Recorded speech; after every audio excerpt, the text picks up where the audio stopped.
You know, we could all use some encouragement. And I've got some good news for you. Welcome to 5 Minutes with Mark.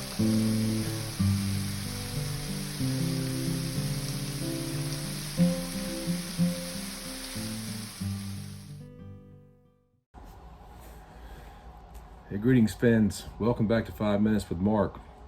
We're going to pick up the story today, chapter 6 of the Gospel of Mark, in verse 32. So they departed to a deserted place in the boat by themselves. But the multitudes saw them departing, and many knew him, and ran there on foot from all the cities. They arrived before them and came together to him. And when he came out, saw a great multitude, and was moved with compassion for them, because they were like sheep, not having a shepherd. So he began to teach them many things. What a really interesting little moment, right?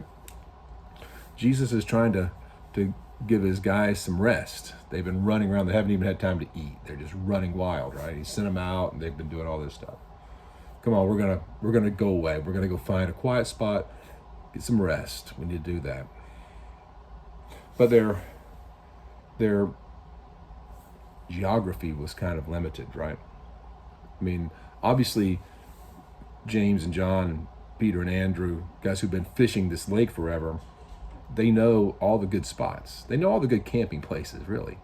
That's what they're looking for. They're heading off to that nice quiet cove where they can anchor the boat, they can go on shore, it's nice and level, they can set up camp, they can have a nice little break.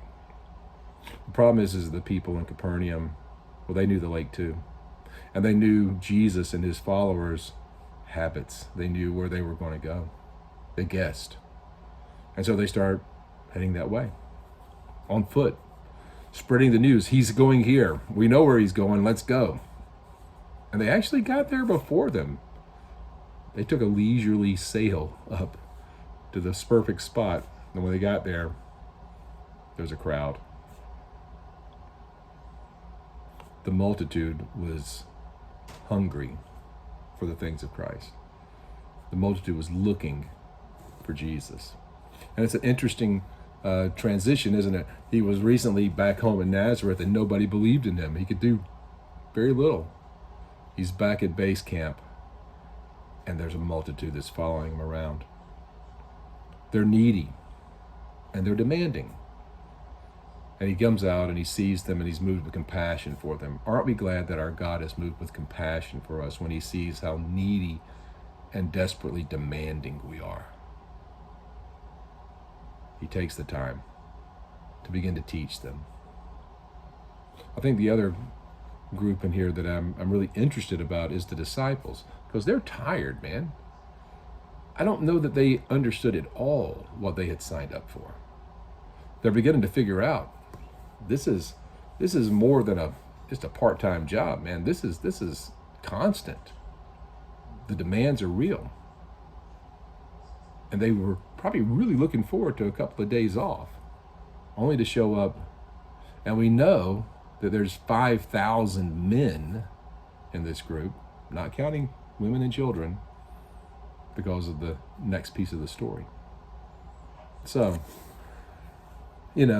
I think as Jesus followers and as people who do care and who want to do things, I think it's really easy for us to overextend ourselves and wear ourselves out. It's okay to take that break. It's okay to understand that the crowd is demanding. You can never give enough. At this point, I think the disciples step back and just let Jesus have it and do what he's going to do. So, that's what's going on.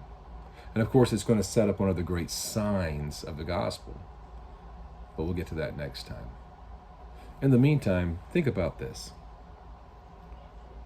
When you're a part of the crowd, when you get caught up in that group think, when you get caught up in the rush and in the end thing, the thing that's happening, well, we very seldom think about the people that we're pursuing, the people that we're attacking, or the people that we're gaining our sense of value from our emotional association with. They don't even know you're alive. And yet we're for them. You know, politicians, public figures, movie stars, whatever. I think we need to always examine ourselves and examine our motives and think about, if I'm caught up in the crowd, what am I really doing here?